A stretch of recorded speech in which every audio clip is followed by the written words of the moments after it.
In a world of stop time and stylish death, the vampire king Dio believed himself the pinnacle of all creation. He was mistaken.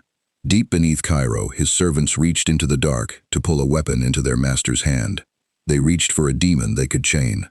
What answered with a smile. What if the no-life king, the monster that monsters fear, the red shadow of Helsing itself, fell screaming out of his own bloody war and into the bizarre, beautiful world of the Joestars? What if the immortal Dio, with time itself at his fingertips, met something that simply would not die? And when this one is over, you tell me where we go next. Any world, any hero, any monster. Drop a universe and a character in the comments, and the next impossible collision is yours to command. Load the guns, straighten the hat. The show begins now. Mahrez the Bound Tongue had summoned 19 things from the outer dark, and 19 things had knelt. He wanted the room to remember that. He wanted the stone to remember it. The way the candle smoke climbed the walls of the sunken chamber beneath the mansion, the way his own shadow stretched thin and important across the sigils he had spent 3 days painting in blood and powdered bone. 19 bindings. 19 creatures that had come through the seam between worlds, spitting and howling, and every one of them had felt the brass plates of Solomon's seal close around its throat and gone quiet. Obedient. His. Tonight would be the 20th. And the 20th would be a gift for the master. The other men in the chamber did not share his calm. There were 6 of them, hired knives and lesser occultists, and they stood pressed to the far wall with their eyes moving between the summoning circle and the stairs, because everyone in Cairo who worked for Dio understood a simple arithmetic. The master wanted something more terrible than the Joestar boy and his companions, who were even now grinding their way across the desert toward this house.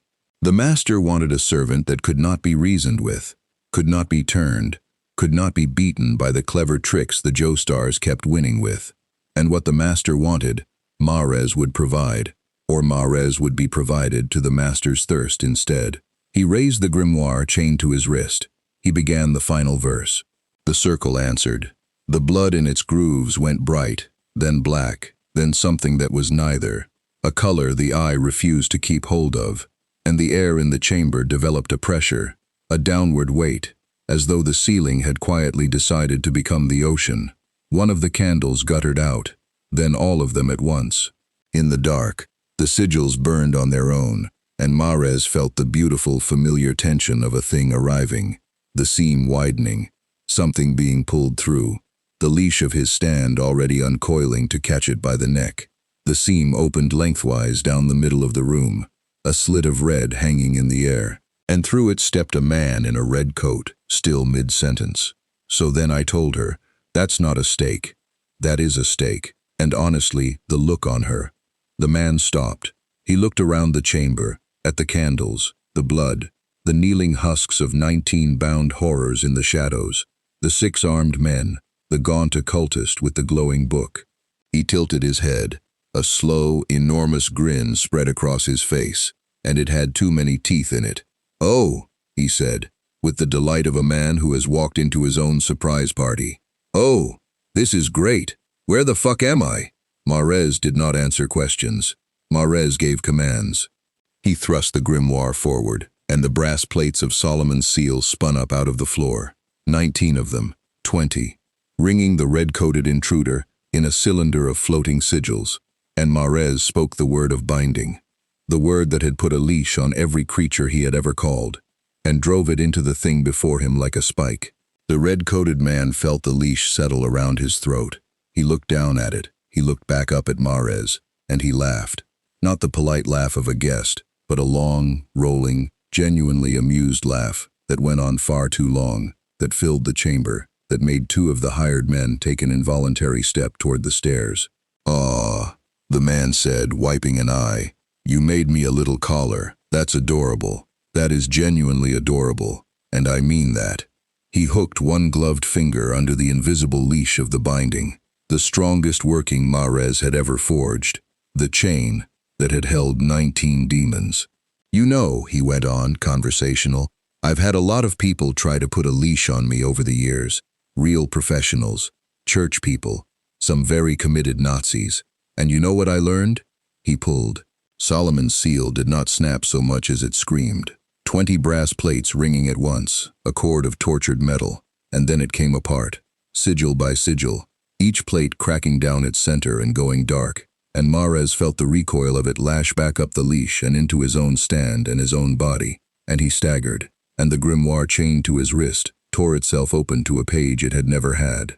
I learned it's a two-way street, Alucard finished, and now his glasses were coming off, folding into a coat pocket, and his eyes underneath were red, not red like blood, red like the last thing you see, because a leash, my little bald friend, is just a really convenient way for me to find out exactly where you're standing. Here is the thing the stand users of this world would spend the next several days failing to understand, and it began right here, in this chamber, with these 6 doomed men. They could all see him. That was the first wrongness. Mahrez's hired occultists were stand users, minor ones, and a stand user is supposed to look at another stand user and see the manifest spirit, the aura, the shape of the power, the psyche made flesh. They looked at the man in red and saw only a man in red and a great deal of shadow that was behaving incorrectly. There was no stand. There was no aura they could name. There was just a presence, filling the room from wall to wall, a weight against the mind like the moment before you understand that the shape in the water beside your boat is not a log. The second wrongness was that he could see them, all of them. Their stands, the little half-formed spirits crouched behind each man, the sigil ring of the summoner, the knife-shaped familiar hovering at one thug's shoulder. Alucard's red gaze tracked from one to the next like a man reading price tags, and where every creature Mares had ever summoned had been blind to the spirit world of this place, this one saw it all, and found it small. "Huh," Alucard said, genuinely interested now, turning a slow circle. "You've all got little ghosts. That's new. That's a fun little gimmick you've got going on here. He gestured at the knife familiar. The murder ghosts. I like it. Very stylish. 10 out of 10 for presentation." His grin widened past the point where a jaw should allow. "Now do me a favor and show me the manager, because I have a feeling he's the one worth talking to. And you 6. The nearest thug did the sensible thing, which was to attack first. His stand's blade lashed out, a spirit edge that could open a man's throat without leaving a mark on his shirt, faster than any human eye, and it buried itself to the hilt in Alucard's chest. The chamber went quiet. Alucard looked down at the ghost blade in his heart. Then he looked up at the man who had put it there, and his voice, when it came, had dropped all the way down out of the comedy and into something older and much worse. "Oh no," Alucard said softly. "You hurt me." The shadows moved. They came off him the way water comes off a breaching whale, a black tide unspooling from the hem of his coat, rising up the walls, and inside the black, eyes opened. Dozens, hundreds, red eyes and yellow eyes, the long snouting shape of a hound with too many mouths, a shape behind that even bigger, unfolding, patient. The knife familiar's owner had time to understand that the blade in Alucard's chest was already being absorbed, the wound closing around it, drinking it, and that he could feel his own stand being pulled. Leashed now, the leash running the other direction, and then the black closed over him, and the 6 became 5, became a wet sound, became silence, and Mares the bound tongue was alone in the chamber, with the thing he had summoned, and the sudden terrible knowledge of what he had actually done. "Please," Mares said. He was on his knees. He had not decided to kneel. His knees had decided for him. "Please, I serve the Master. I serve Dio. He is. He will. You don't understand what he is." Dio. Alucard rolled the name around like a wine he was deciding whether to spit out. The shadows drew back into him, unhurried, sated. He crouched down to Mares's level, elbows on his knees, hat tipped back, and for one moment he looked almost kind, the way a wolf looks kind to a lamb it has decided to keep for later. "Tell me about Dio, little bald man, little Mares. Tell me about your master and why you were fishing in the dark for something to save you from a bunch of teenagers, because that's the part I keep getting stuck on. You've got demons on leashes and murder ghosts and a whole spooky basement, and you're all still scared of some kid with a hat. He is a vampire, Marez whispered. The immortal Dio. He drinks the blood of the world and he stops. He stops time itself. He freezes the very moment. And in the frozen moment, nothing can touch him. Nothing can stand against him. He is the pinnacle, the ultimate. Alucard had gone very still. Then he began, quietly, to laugh again, and this laugh was worse than the first, because there was something in it that was almost tender. A vampire, he repeated. You called me to protect a vampire from getting his teeth kicked in by children. He stood, he straightened his coat, he put his glasses back on, and somehow the orange lenses made the grin beneath them more frightening, not less. Little Marez, little bald, wonderful Marez, do you have any idea how good my night just got? He turned toward the stairs, toward the warm animal smell of the sleeping mansion above, toward the pressure he could feel now that he was looking for it. A proud, cold, ancient pressure, somewhere up in the highest room. A thing that thought it was the top of the food chain because it had never once, in all its long, careful centuries, met something that was. A vampire who stops time, Alucard said, mostly to himself, and there was real anticipation in it. The anticipation of a man who has been bored for 100 years and has just heard a door open. This world came with a boss fight. Oh, I love it here already. He started up the stairs. Behind him, Marez the Bound Tongue realized he had been left alive and understood, with the last clear thought he would have for some time, that this was not mercy. It was worse than mercy.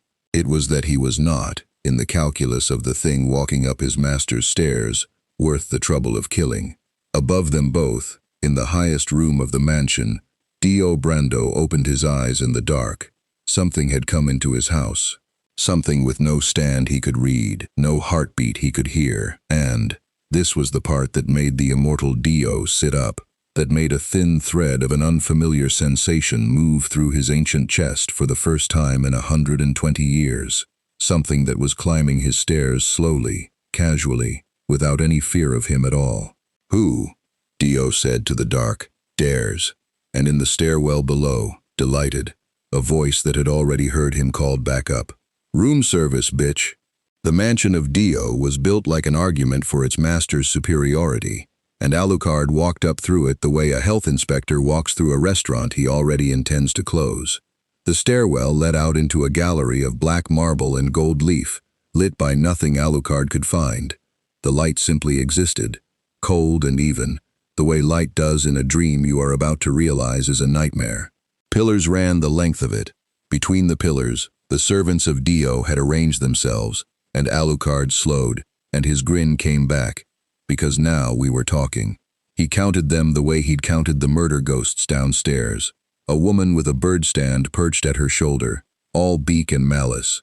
A hulking man whose stand was a suit of hanging chains, and nearer, stepping out from a pillar with the loose confidence of a man who has personally killed more people than the flu, a lean assassin in a leather bodysuit, close-cropped hair, a devotion in his eyes so total it had gone past faith and out the other side, into something clinical.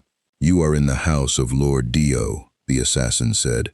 His name was Vanilla Ice, though he would not offer it, because names were for equals. You have spilled the blood of his servants. For this, I will erase you so completely that not even Lord Dio will remember you existed. Alucard put a hand on his own chest, delighted. Oh, you're one of the intense ones. I love the intense ones. You've got that whole, he waved a hand at the leather, the devotion, the trembling zealot's stillness. That whole, I would absolutely lose my mind in a fun way if the right man told me to. Energy. And honestly, good for you. Own it. Some lucky blonde is very well served. He leaned in, stage whisper. Between us, does he know about the leather? Because you did not pick that outfit for the desert climate, sweetheart. You picked it for him. The devotion in Vanilla Ice's eyes curdled into something colder. He raised one hand, and above him, a black sphere bloomed out of nothing. Alucard's grin did not move, but his red eyes, behind the orange lenses, narrowed a fraction, because this he could see, and this was interesting. The sphere was not a shadow. He knew shadow, Shadow was his native tongue, his oldest friend, the thing he'd been made of and remade from 100 times over. This was not that. This was a hole in the idea of the room. Where the black sphere touched a pillar, the pillar did not break. It simply stopped being there, cleanly, as though the world had lost the file. No dust, no rubble, erasure. "Cream," Vanilla Ice said, and stepped forward, and put his own head into the sphere, and vanished. The sphere hung in the air a moment, then began to move, drifting toward Alucard, and the assassin's voice came out of it from nowhere and everywhere. "Inside the void, I do not exist. You cannot see me, cannot touch me, cannot fight what is not there. The void devours all. This is the technique that guards Lord Dio's throne. This is the last thing you will ever fail to understand."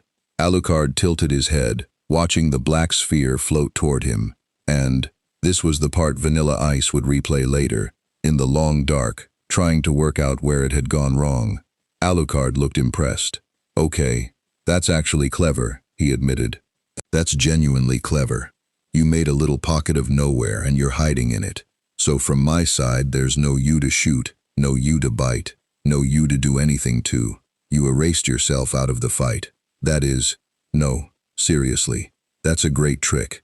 I've met devils who'd kill for that trick." The sphere drifted closer. "There's just the one problem." The sphere lunged. Alucard let it take his arm. His right arm went into the void from the fingers to the shoulder and ceased, cleanly. No blood, no shred. And Vanilla Ice, invisible inside his own nowhere, felt the savage joy of it, because they always let you take an arm. The proud ones, the strong ones, they always thought they could spare a piece, and by the time they understood that Cream did not leave anything to regenerate from, it was the problem. Alucard's voice continued, perfectly calm, from a man who should have been panicking, is that you had to move it to find me. Vanilla Ice did not understand. "You can't see out of the void any better than I can see in," Alucard said, and now the shadows were coming off him again, but slowly, deliberately, not a tide this time, but a single questing tendril, thin as a wire, drifting up toward the drifting sphere, with the patience of a man threading a needle. "You erased yourself, sure, very stylish, but you're still steering, which means somewhere in there is a you that's deciding where to go. And a thing that decides where to go has a front, has a facing, has, if I'm very lucky, and I usually am." The tendril found the surface of the void, and traced it, feather-light, reading the almost imperceptible lag as the sphere corrected its course toward him. A seam, right about here. The void, to erase a target, had to open toward the target. For the barest instant, to eat Alucard's throat, it had to face him. And in that instant it was, however slightly, a mouth, and a mouth is a door.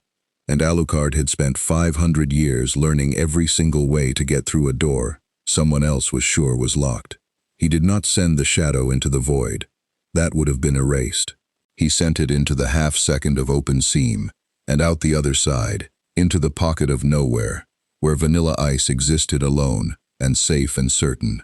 And the assassin's last coherent thought was the profound, disorienting wrongness of feeling something arrive inside the one place nothing could arrive. "Knock knock," said Alucard, from inside the void, in the dark, right against the man's ear. The sphere collapsed. Vanilla Ice fell out of nowhere and back into the gallery, and he was not alone.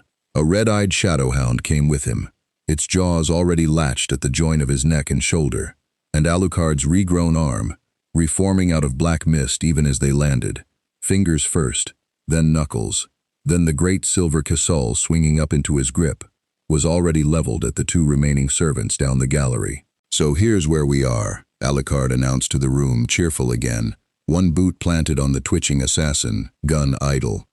Leatherboy tried the "I don't exist" thing, and I want to stress, that was a top-tier attempt, genuinely. If I were a normal monster, I'd be a smear right now, and you'd all be getting the afternoon off. He cocked the hammer. "But I've been dying since before your grandmothers were a bad idea, and the void's just another closet, and I have never once met a closet I couldn't get out of. A beat. Ask anyone who knew me in the 1890s. The bird stand woman broke first, which was rational, and Alucard shot her through the throat, before she'd turned all the way around, which was also rational, from his side of it. The chain-stand giant came in swinging, chains screaming through the air fast enough to cut stone, wrapping Alucard's gun arm, his throat, hauling tight. And Alucard let himself be wrapped. Let the giant reel him in close with a roar of triumph. Let the man get his face nice and near, before Alucard's mouth stretched impossibly wide and he said, warmly, "Buy me dinner first," and bit down through the giant's shoulder, and the shadows did the rest. Then the gallery was quiet, and full of the smell of copper, and Alucard stood in the middle of it, holstering a gun and dusting off a hat, and he was, for the first time in a long time, having a genuinely nice evening. "Okay," he said brightly, to the empty air, because he knew by now that the house was listening, had been listening since the stairwell, that cold, proud pressure up above tracking him room by room. That was the appetizer course, and I'll be honest, it was a little underwhelming, no offense. The Void guy had promise, but I came all this way for the vampire who stops time, and so far your whole security team is ghosts, but sadder. He tipped his head back toward the ceiling, toward the highest room, and raised his voice, conspiratorial and enormous. "So how about you skip the rest of the middle management, Blondie, and come down here and let me get a look at the guy who's got a whole basement full of children, terrified of a teenager." Silence. Then, from everywhere in the house at once, the walls, the floor, the marrow of the pillars, a voice answered him, and it was beautiful, and it was cold, and it was so pleased with itself that Alucard almost respected it. "You," said Dio, "are an interesting creature. No stand, no heartbeat, and yet you walk through my servants as though they were paper. A pause, luxurious. A man in no hurry, because he had never in his second life needed to hurry. Do you know how long it has been since something interesting came to me? I have grown so bored up here at the top of the world. Everything kneels, everything breaks, and here you are, a monster who does not kneel, who does not break." The pressure sharpened, focused, turned toward the stairs at the gallery's far end that led up into the dark. "Come then, come all the way up. I confess I am curious what you are." Alucard's grin split his face nearly in two. "Aw, he's curious what I am," he said, delighted. "Already walking, already climbing. That's so sweet. That's the exact same thing they all say right before I show them." He drew the black jackal to go with the silver casole, one gun in each hand now, coat streaming, and something in the shadows behind him began to stand up, taller than the hound, taller than the giant had been, an unfolding many-eyed dark that had been waiting 500 years to be let all the way out. "Hey, Dio," he called up the stairs, conversational, climbing toward the cold, proud thing that thought it was a god. "One quick thing before we do this. Speak. When you stop time," Alucard said, and his voice was so friendly, "and you've got the whole frozen world all to yourself, and there's nobody who can move but you. You ever get lonely in there?" He laughed, low and rolling. "Because I've got good news. Tonight, you won't be." And the no-life king climbed the last stair into the dark, where Dio waited, 2 guns raised, grinning like the end of the world, and the frozen boss fight this world had promised him was finally about to begin. The highest room of the mansion was a throne room, because of course it was. Dio had built it that way on purpose, the same way he did everything on purpose. The vaulted ceiling lost in shadow, the single shaft of moonlight falling just so across the golden seat, the long approach of black floor, designed to make a supplicant feel small, and a guest feel like a supplicant. Everyone who had ever walked this floor had walked it slower than they meant to, weighed down by the architecture of another man's ego. Alucard walked it like he was looking for the bar. "Oh, this is nice," he said, craning up at the vaulted dark, boots clicking, gun still loose at his sides. "This is a real commod. I have unresolved issues and money, aesthetic. I respect it. Very gothic. Very gothic. I definitely have a coffin somewhere, and I definitely cried in it." He gestured at the throne, at the beautiful blonde figure draped across it in the moonlight. "And there he is, the vampire who stops time, the pinnacle of creation. The guy a whole basement is scared of. He stopped a dozen paces out and looked Dio up and down, slow, appraising, and let the grin go crooked. Huh! I'll give you this, Blondie. You are distractingly pretty for a guy I'm about to find out the inside of. That headband's doing a lot of work. Very sexy tyrant. Do the servants know they're in a workplace romance situation, or is that a you thing? Dio did not rise from the throne. Dio had learned, over 120 years, that power that has to stand up to be believed is not yet power. He simply looked, and his golden eyes moved over Alucard, with the frank ownership of a man pricing an antique. You wear the shape of a man, Dio observed, and the appetite of something much older.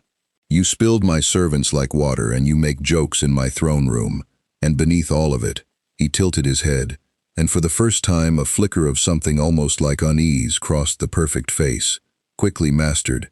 Beneath all of it, I cannot hear your heart. Every living thing has a heart I can hear. Every dead thing is silent. You are neither. You are a silence that talks. He steepled his fingers. What are you? Great question. Love that question. Alucard spread his arms, guns and all, presenting himself. Short version, I'm what happens to a monster when it wins for 500 years and gets bored.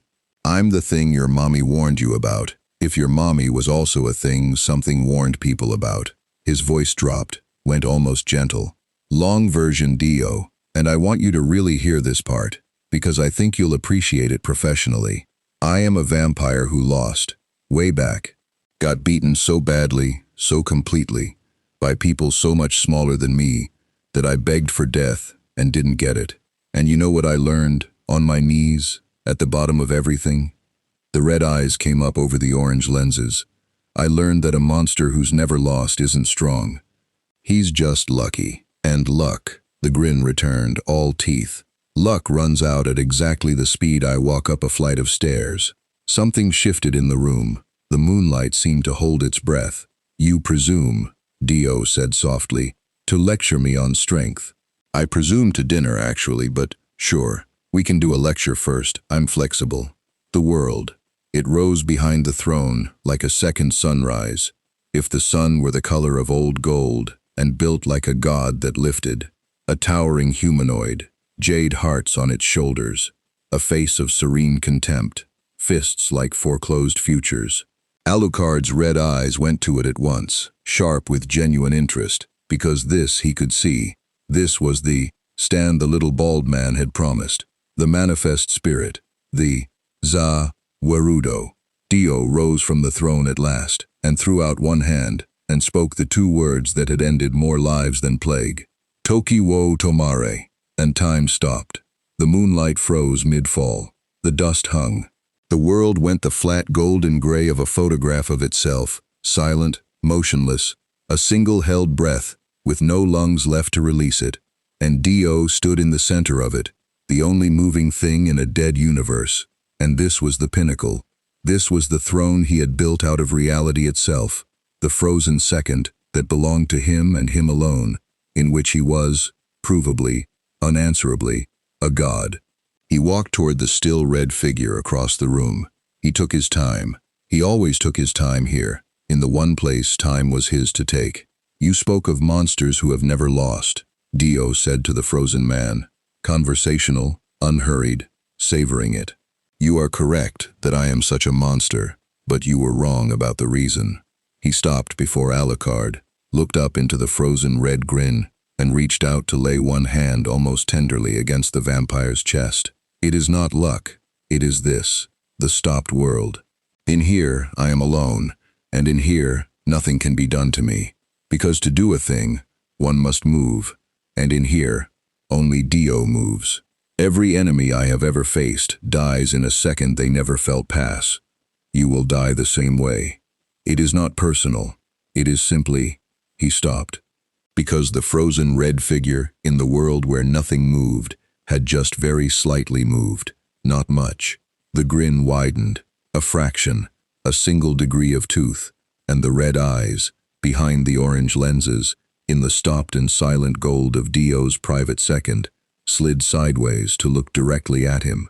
Simply, Dio said again, and something ancient and unpracticed happened in his chest, a cold, thin thread pulling tight. Because this did not happen. This had never happened. In 120 years, nothing had ever looked at him inside the stopped world. So here's the thing about stopping time, Alucard said, and his mouth was moving. In the frozen world, his voice rolling out into the dead silent gold. And I say this with love, because it really is a fantastic trick. Top 3 time tricks I've ever had used on me. Easy. The shadows came off his coat. In the frozen world, where nothing moved. The black spilled down and out and up, unfurling, and eyes opened inside it, red and yellow, and they moved. They all moved, in the second that belonged to Dio alone. It works great on things that only exist in one place at a time, Alucard went on, conversational, as the dark climbed the frozen pillars. One body, one timeline. Stop that, and you've stopped the whole guy. Clean, elegant, I get it. The grin was a wound now, ear to ear. Problem is, Dio, I stopped being one guy a very long time ago. I'm not a body you can freeze. I'm a... Okay, think of it like this, because you seem like a visual learner. Think of me as less of a person and more of a committee. And you froze the chairman. But the shadows, the souls, the 500 years of screaming things I keep in the coat? He leaned down, into Dio's frozen second. Into the one place in all creation the vampire had believed himself untouchable, and dropped his voice to a purr. They didn't get the memo, sweetheart. Time, for Dio, did not so much resume as break. He leapt back, moving, still moving. He could still move. That at least was his. And the frozen world shattered back into motion around him, moonlight crashing the last inch to the floor, dust falling, and the throne room was full of shadow, and full of eyes, and full of a low tide of red-black dark, rising around the golden throne, and in the middle of it stood Alucard, guns coming up, entirely unfrozen, entirely delighted. You, for the first time in more than a century, Dio's beautiful voice had an edge in it that was not contempt. You moved. In my time. In the stopped world. You. Yeah, that's going to be a recurring problem for you, I think, Alucard said sympathetically, and fired. The Kisol roared. Dio stopped time again. Tokyo Tomare, panicked and fast, the second slamming shut, and plucked the frozen bullet out of the air, and flicked it aside and restarted the world. And it was masterful. It was a defense no one else on Earth could have made, and it accomplished absolutely nothing, because there was already a shadow hound in the air behind him that had kept moving through the freeze, and it took him off his feet. Dio went down and came up furious and fast, and now the throne room became a real fight, the kind Alucard had climbed all these stairs hoping for. Dio's speed was monstrous, vampiric, honed, a blur that crossed the room between heartbeats, the world's golden fists coming down like judgments, muda muda muda, each blow cratering black marble, faster than Alucard could track, and where they landed on Alucard they hurt. They tore, they took an arm off at the elbow and opened his chest to the spine, and Alucard laughed the whole time, because the arm was already reforming, because the chest was already knitting, because Dio was hitting him with everything, and Alucard was learning him, reading the rhythm, clocking the tell, the half-instant hitch in the air, the flicker at the edge of the world, right before Tokyo Tomare. There it is, Alucard breathed, mid-fight, delighted, catching the tell for the third time. There's your wind-up. You've got a wind-up. Dio. Little hiccup in the air right before you stop the clock. Your poker face is immaculate, and your tell is garbage. Has anyone ever told you that? No? Because you killed them all in the stopped second before they could? He ducked a golden fist, came up grinning into Dio's beautiful, furious face. God, that's lonely, man. That's actually really sad when you think about it. Nobody's ever gotten to tell you that you flinch. Be silent. Dio's composure was cracking now, the mask slipping, and a cracking mask was a thing Alucard had made a 500-year study of. Za. Warudo. Tokyo. Nope, Alucard said, and shot him in the mouth. Not to kill. You couldn't kill Dio with a bullet, and Alucard knew it, had known it since the stairs. This whole fight was never about the kill. It was about the word. The bullet took Dio through the jaw in the exact instant he opened it. and the two words that stopped the world came out as blood instead, and the freeze didn't come, and for one long unfrozen second, the immortal Dio stood in his own shattered throne room, jaw hanging, time running normally all around him, exposed, mortal-shaped, small, and understood, with a horror that went all the way down to whatever was left of the man he'd been, that the thing in the red coat had not been trying to beat the world. It had been studying it. "Aw, don't look like that," Alucard said, almost kind, as Dio's jaw knit itself back together with a wet crackle, and the vampire staggered back toward his throne, one hand raised, buying distance, buying time. Real time now, running time, everyone's time, the way it ran for everybody else. "We're just getting to know each other. This is the fun part. This is where I find out what you do when the one trick doesn't work." The shadows rose behind him, and the taller thing in them rose too, unfolding at last toward its full and terrible height, and Alucard took off his hat and set it on the ruined throne, almost respectfully, like a man settling in. "So go on, Dio. Pinnacle of creation. Show me your second idea." And Dio, bleeding, unfrozen, for the first time in 120 years genuinely, coldly afraid, did the one thing Alucard had not expected, the one move that could still turn this, the move of a survivor who had always, underneath the God Act, been exactly that. He smiled back. "You are right," Dio said, jaw finally whole, voice finding its silk again through the fear, "that my world has met its match tonight. You are right that I flinch." He straightened. He wiped the blood from his beautiful mouth. "But you have made one error, creature. You climbed all these stairs to fight me." His golden eyes lifted, past Alucard, to the vaulted dark of the ceiling, to the deep of the house, to something Alucard had felt the whole time as a low background pressure and dismissed as furniture. "You never once asked what I keep above the throne." The dark at the top of the room opened its eyes, and Alucard, hat off, guns up, 500 years old and bored no longer, looked up into whatever was uncoiling in the vault above Dio's throne, and felt, for the first time since he'd arrived in this bizarre and wonderful world, the small electric thrill of not knowing what came next. "Oh," he said softly, grinning up into the dark, "now we're talking." What Dio kept above the throne came down slowly, and it came down wrong. For a moment Alucard couldn't parse it, and that alone was worth the price of admission. 500 years of monsters, and here at last was a shape his eye refused to file. It was a stand. He could see that much, the way he'd seen the world, the manifest spirit texture of it. But where the world had been a single towering god, this thing was a crowd, a churn of half-formed golden faces and reaching golden hands, dozens of them, hundreds, a colony of screaming devotion knotted into one body, and every face in it wore Dio's features, and every face in it was praying. "Ah," Alucard said, cocking his head, guns still up, "you made a fan club. Okay, that's actually unsettling. I'll give you that one for free. What is this? All the guys who drank your blood? All your little disciples? You've been up here farming worshippers like a..." His grin sharpened. "Like a really needy houseplant?" "They gave themselves to me," Dio said, and the silk was fully back in his voice now, the fear folded away behind the theater, because a survivor's oldest trick is to sound most certain exactly when he is least. "Every soul I have ever taken, every will I have ever bent, every devotion I have ever earned, I do not waste them, creature. I keep them." The churning golden colony spread across the vault, and the throne room began, very slightly, to change, the black marble greening at the edges, the moonlight thickening, the air going syrup slow. "You said you are not one man but a committee.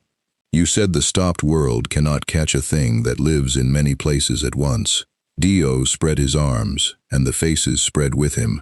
"So did I, creature. So am I. Let us see whose crowd is louder." And here, Alucard understood, a half-second before it landed, was the actual danger, not the speed, not the stopped time. The colony stand didn't attack his body. It reached for the coat.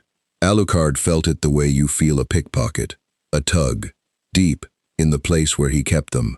The 500 years of screaming things, the souls he'd drunk and folded into the dark of himself. The committee. The golden hands were reaching in, past the skin, past the shadow, into the population of the no-life king, and they were doing the one thing that could actually hurt him. They were trying to recruit, soul to soul, crowd to crowd.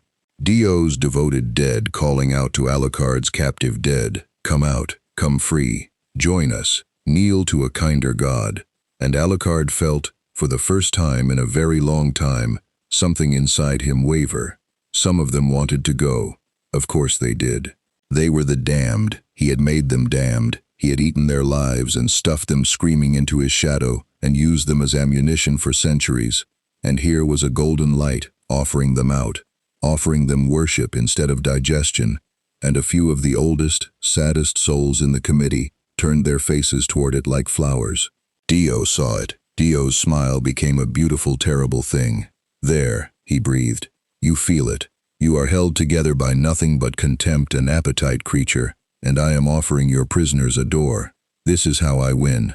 Not with time, with want. Everything wants to kneel to me, in the end. Even the things inside you." Alucard was quiet. The golden hands pulled. The throne room dripped and greened. Somewhere in the dark of him a few souls loosened, began to drift toward the light, and Dio watched with the rapture of a man watching a fortress unlock itself from the inside. And then Alucard began to laugh.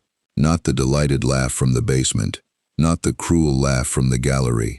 This one was quiet and low, and it went on, and it had something in it that wiped the rapture clean off Dio's face, because it was the laugh of a man who has just been handed the exact weapon he'd been hoping the enemy was too proud to give him. "Oh, Dio," Alucard said softly, and lowered his guns, and opened the coat. "You beautiful, lonely, stupid thing. You want to have a conversation with the souls I keep?" The shadow spilled wide, and the eyes opened. All of them. Every red and yellow eye of every damned thing he had ever swallowed. And they turned, not toward Dio's light, toward Dio. "Let's have a conversation." Here is what Dio had misunderstood. And it was the same thing everyone misunderstood. The same thing that had killed the murder ghosts, and the void assassin, and every clever trick this world had thrown up the stairs. He had looked at Alucard's power, and assumed it worked like his. He kept his souls as worshippers, bound by want, held by adoration, a crowd that stayed because it loved him.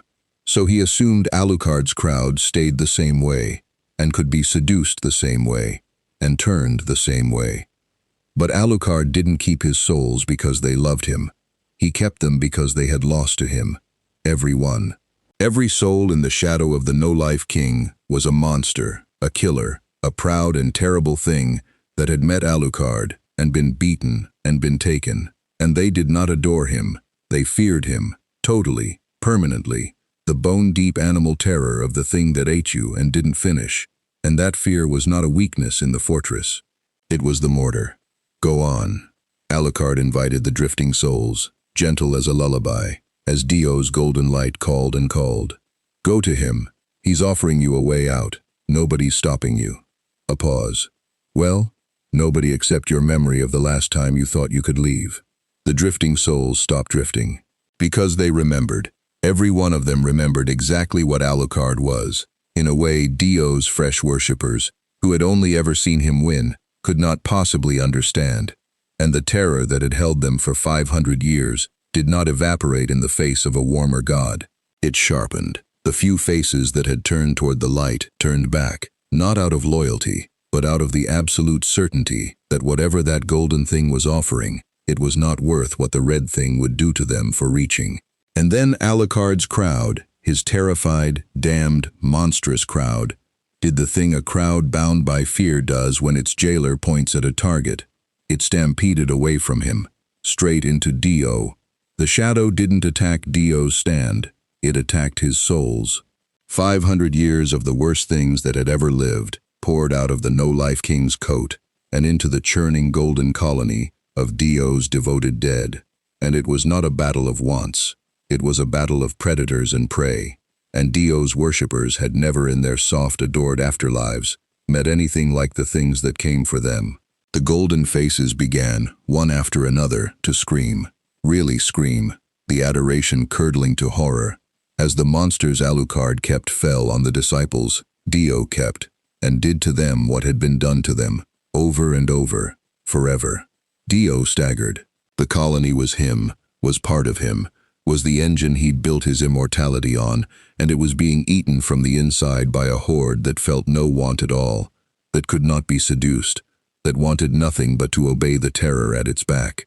And for the first time the vampire understood, fully, all the way down, the thing Alucard had said on the stairs.